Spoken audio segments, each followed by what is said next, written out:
So what I want to talk about now is, first, right off the bat, you cannot judge games too harshly until you put your hands on it. It's way different to watch video footage. It's way different to watch video footage and then put your hands on it and then see how it is, feel how it is, and then see how it develops from there. Some of these games take time. But even though it's alpha right now, I think it's good to kind of have these conversations and talk about it. This is the JP stream, right? And they did a lot, like I said before, they did a much better job, I think, of showing off certain features, showing off certain aspects of the game. But something that I want to say right off the bat is that when you give feedback and when you talk about what you want or what you don't want or what you like or don't like about the game, they don't need our feedback to know the UI is not up to the industry standard. In good faith, they said it's placeholder. I'm going to trust them with that. I want to say this. This game looks incredible. Xrd changed the game in 2014, right? Fast forward, now Dragon Ball FighterZ, Granblue Versus looks insane. This game is, again, they're pushing the envelope. The evolution of this kind of aesthetic, no one else is doing anything even close to this. This shit is crazy, man. It looks so good.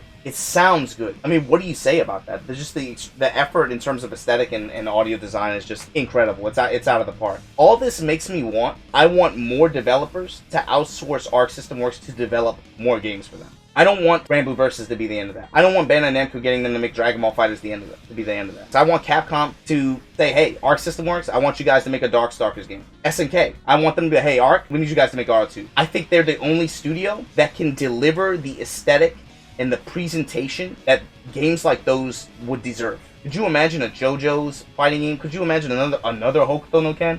Could you imagine a Naruto fighting game done by them? In addition to the game just looking great, in addition to it sounding great, there's this. I don't think the design philosophy of this game matches most people's expectations of a game when they hear the name Guilty Gear. If this game had another name, if it wasn't called GG, and if it wasn't Soul and Kai on the screen, generally I think that's where this video would be over. Looks good, got some interesting gameplay concepts, sure, let's go.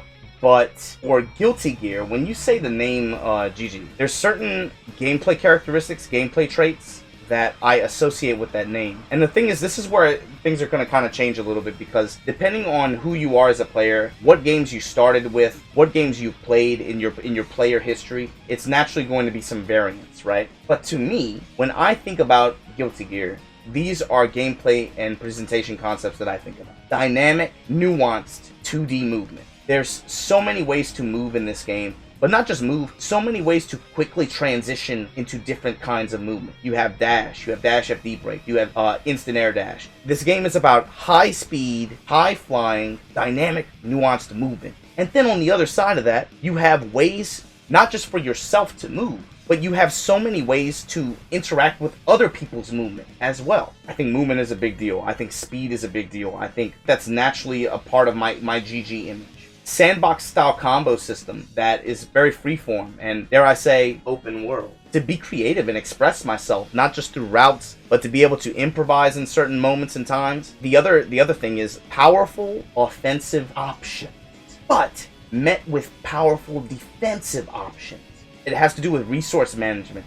And then there's also execution and execution reward too. That's traditionally things that I think about when I think about this game series. I think sometimes other games have situations where you have a decision to make here. If you make this decision, that was wrong, you lose. This decision, this was the right decision, you win. But GG is a lot more nuanced in that regard, and that there's so many possible routes you could take to solve any one situation on defense, right? When you FD, what you're saying is, I'm willing to spend my meter resource in order to give myself more space and push you away. So imagine your opponent comes in and they're doing a string to you. You on defense, you queue up FD on the last hit of their string before they queue into a special. That special now whiffs. That's an interaction there. On the other side, next time they do it, at that same moment, they now have to change their string to adjust for you pushing them out. There's lots of little gives and takes and interactions there. That's what makes the game fun. Not only that, but thematics, right? The game traditionally revolves around a rock and metal theme, which, to be fair, you know, Xrd kind of toned down a good bit, right? It's a little bit less gritty, has a little bit less of that feel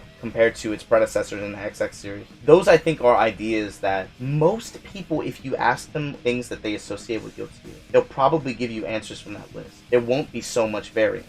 when I look at the game, and you have to evaluate it on levels too, right? There's looking at the game changes on paper, there's looking at the video, there's looking at how it's playing out. When I read the changes on paper, the way it feels to me is that there are changes and there are design trends that make me uncomfortable because they sacrifice ideas that separate and define the series until now. And it's done so in the name of making the game less about player-to-player interactions and more about simplicity. The issue is that this is a common trend. It's a common modern trend that has affected this genre most part of 10 plus years at this point. When you make a game that seeks to appeal to people who do not play fighting games and maybe not will stick around, but you do so without creating a compelling enough game that keeps people playing that like the game and keeps them entertained, what happens is you create a product that is naturally alienating. The result is that for a lot of titles that come out, I find myself asking the question, who is this game for? And while again, leveraging accessibility and compelling gameplay is difficult, it is not impossible. What developers need to realize is that players don't want something that is easy or simple for the sake of being easy. Us as consumers, us as players, you have to put yourself in the perspective, you have to try to flip the chessboard and see it from the other side. Devs, especially for fighting games, have such a unique and difficult challenge. You cannot deny this. They have to find a way to rip this kid off of Fortnite and put him on something real. Get him to look in the mirror and realize, man, I have to face myself. Persona. Face yourself. You gotta face yourself, dog. That's hard. A lot of people don't like doing that. And these games naturally force you to do that all the time. It's important that we understand their struggle. They have to find a way to make these games interesting. They have to find a way to make these games sell. They're a business, dude. They have to solve the issue of helping newcomers and welcome people to these kinds of games that aren't currently playing. My thing is, well, I think there's lots of explored ways that they can do this, and I think that more attention maybe should be put on features, modes, and maybe helping people learn how to play and helping people feel engaged while playing. I think that's kind of where more of the focus should be, as opposed to trying to lower the barrier so much to the point where the gameplay is no longer unique or compelling. It's possible to simplify a game while maintaining what makes it special, what makes it unique. Xrd is a huge step back from XX. Xrd, in a lot of ways, restricted the amount of systems in the game. But in return, they also added stronger utility to the systems that were in the game. Most concepts and most of those ideas that I mentioned before were retained in the game. And even though they were different, or maybe some things were a step back from XX, it still retained its identity. You know, there's numerous ways to do this and lots of examples how to do it, and you can look across all games. Can you imagine GG Day 1 with the Rev 2 challenge mode, trial mode, and tutorial section, with Tekken 7's net play replay ability to be able to watch your own matches and see where you failed and punishes and stuff like that, and give you drills to be able to try to correct yourself with a frame data overlay. Think about how different it would be if they focused on improving the package of the game. Imagine if Day 1 you drop that game and it has rollback netcode that allows people to play with people from different regions within their own countries like that. That's super important, and that, you know, they said in the discussion, they said we're aware of it. In goodwill, we need you to not be aware of it. We need you to listen. It needs to be in the game. It's one of the most important things that you could put in the game at this point. It has been for the past 10 to 15 years. And that is a key part of creating a complete product in 2019. From there, I think if they're able to focus on creating new and engaging experiences for newcomers, while also focusing on developing a complete product on release, I think that's a good way that, you know, you're able to draw people in and still keep people compelled. As opposed to ease of access being about execution barriers or systems or something like that, I think it's more about the features and what your game does, what your game has. We talk about all that. There has to be something that draws people to these games in the first place. When I started playing fighting games, I never picked up a game and said, wow, this is easy. I want to play this game. Quite the opposite. I saw some guy enter a tournament, had 0 life left, he parried the shit out of some dude's super, jumped in the air, did a sick ass combo, finished him off with the super combo, and beat him in tournament with it. And stood up and people cheered and applauded. I saw that and I said, I want to do that too. People don't want their hands held to that degree. People don't want easy things for the sake of being easy. People want something hype. People want to express themselves in games. That's what makes good fighting games. That's what attracts people to these games. That's why people play them.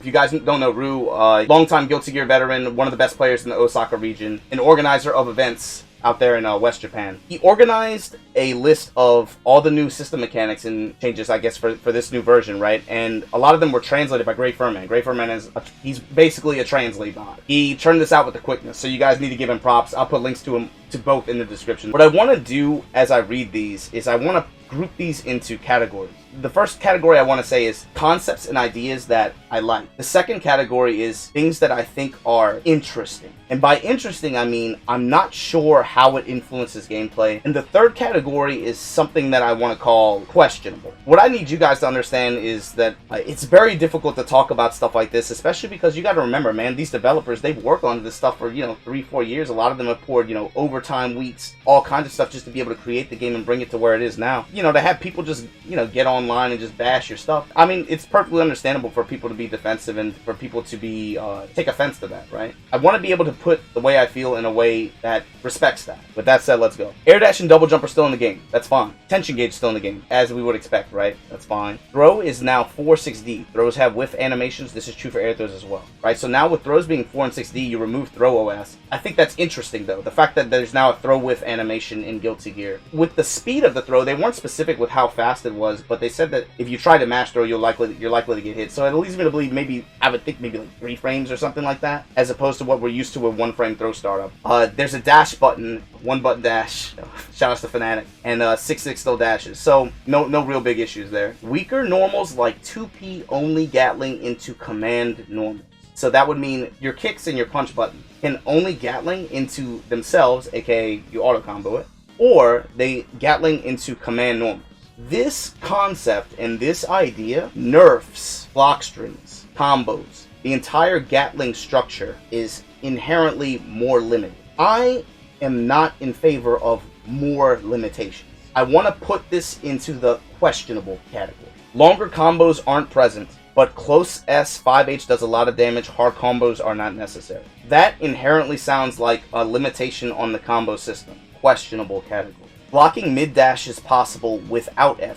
Normally, FD break is a big thing because you're able to cancel your dash and run momentum into guard, but then it's another way for you to use meter. I think it's kind of an artificial way to remove system usage, and is in a way a nerf to FD, but also a nerf to meter management, I want to say. The interesting category, I think, is where this belongs. Grounded normals are air blockable without FD. What this essentially means is that they're adding chicken guard into the game. A lot of Guilty Gear revolves around you have dynamic movement options, but then you also have really interesting ways to be able to control other people's movement. This is kind of where you have to make an asterisk, right? I'm used to thinking about this game in these terms and under this rule set. This is changing that rule set. So if I say something like, how would Axel function in this? Kind of his whole game plan, right? It's difficult for me to perceive him in that regard because I'm used to viewing him in a completely different vacuum. What this tells me is that they want to encourage more grounded interactions. We'll come back to this. When you hit the opponent with strong moves in the corner, there's a wall break stage transition that places you slightly further than round position. I generally like the aesthetic and the direction of the stage transitions. I think it's cool looking, but traditional fighting games, you take them to the wall and you take them to the corner, and that's not only a positional advantage, that changes combo structure. That changes a lot of that.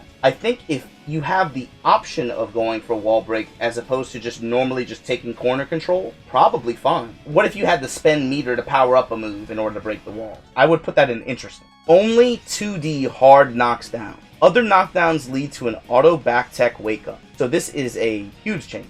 Along with the next one, no air tech. The concepts here are that 1, reducing the amount of situations that lead to Okizeme or hard knockdown. 2, no air tech means less aerial interactions and less decisions made after a combo that leaves you airbound or something like that. Normally you have to decide, what kind of tech timing do I want to have? Do I want to tech buttons? Do I want to tech guard? Do I want to delay tech? With this system, they're naturally inhibiting your decision making. They're saying they're taking away options. Kind of a theme here. This is questionable. OTGs after 2D do not have proration, does a lot of damage. However, the knockback is big, so it seems you can't get a second hit in. So you can choose between giving up positioning and taking a little bit of extra damage, or just holding your position in that case. Interesting change. Dead angle attack is gone. Actually, we'll come back to this because it was replaced by something else. Finishing blows change voice lines. I think that's cool. That's really cool. I really like that. That's dope. That's something that I wish there would have been more in before. Character to character stuff. You know, especially because the older games had a lot of stuff like that, right? Original intros, rival intros, even more rival tracks, things like that. That's cool. That adds another layer of characterization. It makes certain matchups and certain interactions more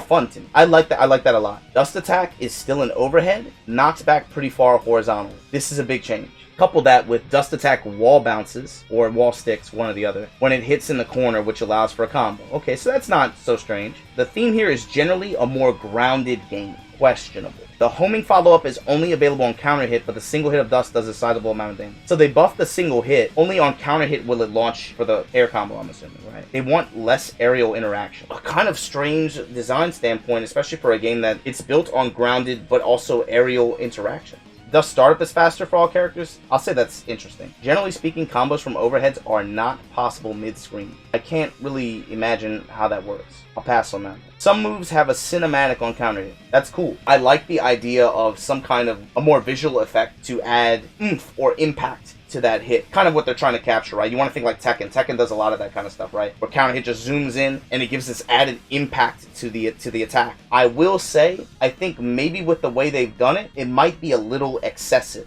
Is my only concern. Generally, I like it. It's probably good for spectators. It's probably, you know, it's good in that regard. Chip damage exists, but chip kills do not.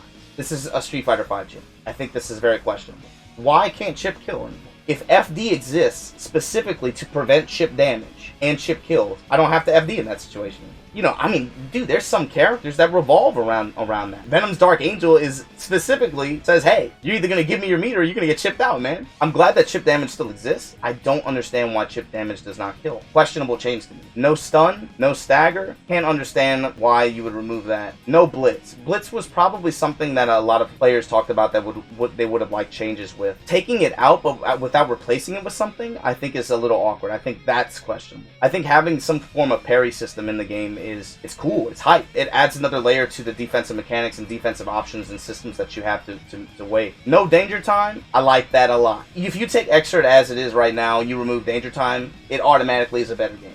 Just straight up. Wake up timing has been standardized across all characters. I like it. Advantage is still different based on how you got the knockdown. I don't know what they're trying to describe by that, unless they mean like face up, face down. It's weird to take this out, but not this. Stylish mode exists. That's fine. I think stylish mode is great. For new players, if they just want to mess around, it doesn't affect me. When the risk gauge is above a certain amount, attacks are forced counter hits. FD prevents the risk gauge from going up. So this is one of the purposes that we've seen up until now, where FD still kind of maintains its purpose. Up here, you know, without FD blocking mid dash, before FD break, that was your way to just quickly cancel dash and a guard. That changed the movement in the game. Ground and normals are air blockable without FD. That kind of also nerfs FD's utility in that way. When risk gauge is above a certain amount, attacks are forced counter hit. That's normal, right? No change really there. Blocking in the air makes the risk gauge increase by a lot. So this is coupled with ground normals are air blockable. I would have to see it in action. I would have to see how it develops. But that's an interesting idea to me. Risk gauge management is important in this game. Well, it's important in the last game too. Instant block does not decrease block stun, but gives meter. One of the most questionable decisions you can make. That's something that has huge influence on the back and forth of a match in this game traditionally. Entire matchups are changed by the nature of instant block and its influence on frame rate. And it's hype. It's interesting. There are players who their hallmark is their defense and the way that they use this system. When you take something like that and you give players less incentive to do it, that's a very questionable change to me. I think that's very questionable. Corner combos are much more freeform than before. 3 hits in the corner and the opponent is wall splatted. Another hit after that causes the wall break transition. This is interesting to me because, again, I have to see how it develops. For the Roman cancel system, this is another hallmark of the series. Roman cancel uses 50% tension. It still cancels your current action as it did in previous games, but it has a circular effect. Before, Roman Roman canceling, let's say, Fafnir or a DP or something like that, the opponent is naturally going to be in different situations depending on the hit. You're going to be put in different positions to either resume pressure, do a different kind of combo. There's variable experiences there. With the adjustment made to Roman cancel, where the cancel activates a circle effect, a field around the character, and that field has a hitbox, and that hitbox pops them up. What that does is that standardizes every character. That means combo structure is naturally going to be more limited. And all characters and the way that they use the system are naturally going to be more similar to one another, less unique. In that regard, questionable change. If done while the opponent is not in hit stun, it has a blue circle effect. One thing that a lot of players will tell you is that they generally were not fond of the fact that this core system and core mechanics of Roman cancel in Xrd, it's about slowing the game down. It's a cool effect, right? It's cool visually and stuff like that, but naturally those interactions slow the game down. This game, if anything, should be about speeding up. It's about speed. It's about being fast. So when you have more effects and more situations where the game slows down, where people are naturally going to be slower, I generally think that that's questionable. When you get slowed down by the clock effect, it essentially activates a pseudo mortal counter status, right? Where combos that normally would not hit will then combo. They'll connect. I think that's pretty cool, actually. That's a pretty cool idea. I'm generally in favor of that. I like that a lot. Dead Angle has been replaced by Guard Cancel, Roman Cancel. It blows the opponent far back and puts them in a special blowback state. The opponent can block while in this blowback state. The dead angle doesn't exist. This is a simple replacement. You can do an RC without slowdown, and there's a lot of mischief you can do. And there's other stuff that they have to show off, right? Traditionally, dead angle attacks, which if you don't know, if you're not familiar with Guilty Gear, you're blocking, you're guarding. You cancel your guard into an invulnerable attack and it's designed to blow the opponent off. Stop their pressure, break their pressure. Generally, they're invul, but they have recovery. Some are safe, some are unsafe. But that's the point. They're character specific. Having a unique guard cancel attack like that, that's something that you can balance characters around. Characters off of them, right? They don't have an invincible reversal or something like that. Giving them a dead angle attack that covers a lot of space says, okay, if you're willing to spend 50% meter, we'll give you a really good attack to where if they're putting pressure on you, man, get off. With this kind of system, everyone's kind of the same. You just RC, everybody just blows the other person back. I think that that's questionable. What I want to do now is talk about some of the community discourse that's happened over the past few days as a result of the discussion after the demonstration, right? So Street Fighter V is released. A lot of criticism, a lot of people talked about it. It's, really fun to dunk on for a while, but then it just gets kind of sad. One thing that came up with that was the idea of real Street Fighter. The problem with the term real Street Fighter, Hyper Fighting, ST, Alpha 2, Alpha 3, EX Series, Third Strike, Street Fighter 4, Street Fighter 5, Street Fighter Cross Tekken, Capcom Fighting Jam, the Versus Series. What the hell is real Street Fighter? They all follow a very loose sense of guidelines and principles, but they're all very different from one another. Thus, real Street Fighter, it doesn't mean anything. So I think when this demo happened, I think some people got a hold of some term called real GG. The immediate response that I saw from a lot of people was, what is real GG? It doesn't make any sense. There's no such thing. The problem is, think about all those titles that I just mentioned with Street Fighter. When you say GG, real GG to me is only four games. Three games with their respective updates, right? GG, X, XX, Xrd, 3-4 games. A lot of them have the same principles and same ideas that we mentioned before, right? Like I said, I think most people will agree with me when I say specifically, dynamic nuance movement, sandbox style combo system, offense mesh with defensive options, resource management, technical execution, high speed, high flying action across a rock metal theme. All those games still kind of fit that mold. You can say real GG because generally the games up until now fit the same kind of identity. And that's the cool thing about fighting games too. They all have different identities.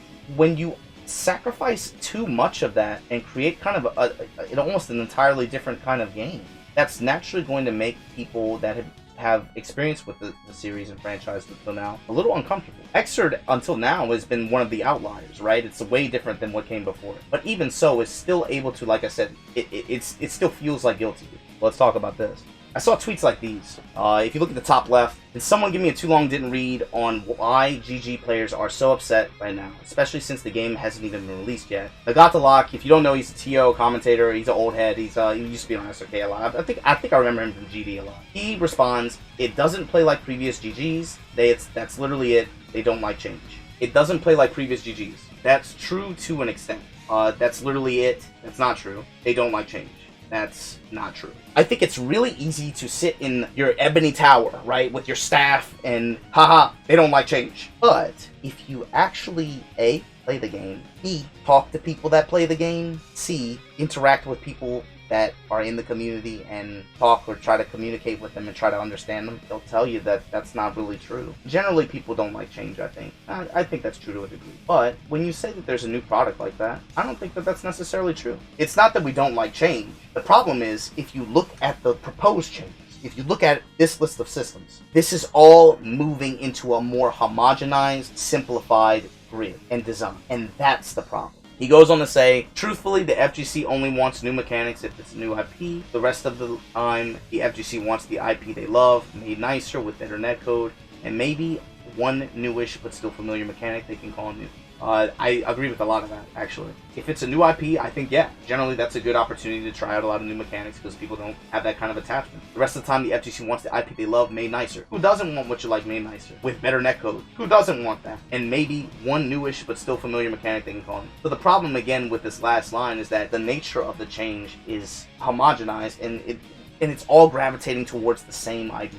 So basically, everyone wanted Guilty Gear Xrd Rev 2 with upgraded visuals, better netcode, and no mechanic changes or innovation. 2 responses to that. To his credit, if you were going to give me a new GG game, I would have definitely taken an Xrd Rev 3 with upgraded visuals, better netcode. One newish but still familiar mechanic. That would have been cool. Also, I would have been cool with an entirely new Guilty Gear game that is really different. He's not entirely wrong. And no mechanic changes or innovation. I'm going to go out on a limb here. That got it is sarcasm. My response to that is this. Look on that list of changes in system mechanics and point out to me where you see innovation. I put a good bit of respect on Keith's name because, of course, he has that game design background, right? He's going to represent for us as consumers and us as players. It's difficult for us, I think, to perceive 2 perspectives. And that's, one, the new player. The second one that's really, really hard to, again, see the perspective of is the developer side. Very difficult. It's become so hard for people to flip the chessboard. You have to do that. Keith says fighting gamers are the worst. They want the new game to be the same as the old game, and as a player, I totally disagree. As a dev, it's even scarier, and it makes me not want to make games in the genre. That's totally understandable. And the thing is, Keith made KI. Virtua Fighter 4 Evo came out in 2003, 2004, and day one, no DLC, none of that stuff, had frame data in the game, a robust tutorial and challenge mode system that taught you actually how to play. But the point is, it took 10 years before games like KI or Skullgirls even came close to approaching that. Yeah, dude, you make these games and then a bunch of dudes just, dude, there's barbecue sauce stains on my shirt right now and I'm on here just roasting you on Twitter. You know, like, nobody wants to deal with that. Especially if you're gonna be working overtime, doing crunch, doing all this crazy shit for 2-3 years for an ungrateful audience. I totally get that, which is why you have to check yourself, dude. You have to look in the mirror and have some sense of self-awareness. The way some of you are talking about needing to save GG after 1 hour of footage is pretty gross. This happens every time a sequel comes out and it always ends the same. Some of you quit, some of you don't. New players appear. Time goes on, etc., etc. So while Keats, I think, makes a really good point about the dev perspective, right? And it's something that we don't often consider, and it's something that maybe we should consider more. He does kind of capture, I think, a little bit of that blind spot that Nagata Lock is operating in, where he doesn't quite understand maybe why some people are upset. Again, it all goes back to that list. There is a trend there, man. There is a trend there that you cannot ignore. And it's not just with this game, it's across the board. At this point, there's 4 or 5 games on the market that all kind of play just the same. They all have the same kind of design philosophies. Next point I want to bring up. Yuna made this tweet. Hunting through JP Guilty Gear Twitter and only seeing positive feedback, players pointing out that the game is changing and looks fresh. Can't find any negativity about the game Guilty Gear. I have no doubt that that is true. You have to understand, traditionally the GG community, especially in Japan, right, is a little bit more subdued and not quite as vocal as their Western counterparts, for sure. A lot of the guys that played this game still, and girls for that matter, they're friends, and a lot of people that they've known for a long time actually work at Arc System Works. They're not going to be vocal on Twitter about that kind of thing. If you go to the arcade like I did last weekend and you talk to people on the ground level, I can tell you with 100% certainty that a lot of the conversations that we're having now, they're also having. You can just go on some of these Japanese fighting game websites and look in the comments sections, and it's a lot of the same rhetoric. You know where I'm going next. Teresa still hasn't tweeted about it. If you don't know, Teresa's a famous Guilty Gear player. He plays Jam, and he's probably one of the most well-traveled Guilty Gear players in the world, I would say. Probably, I would say, a fan favorite, right? Because he makes a really strong effort to communicate in English. You guys should be giving him props for that. The other reason why we like him is because he talks a lot of shit. But that's not really related to what we're talking about. The other reason is because Teresa is somebody who will say some things that people here might feel but won't say. The point of me showing this is again to say a lot of the concepts that we've talked about this stream, right? It's not just us.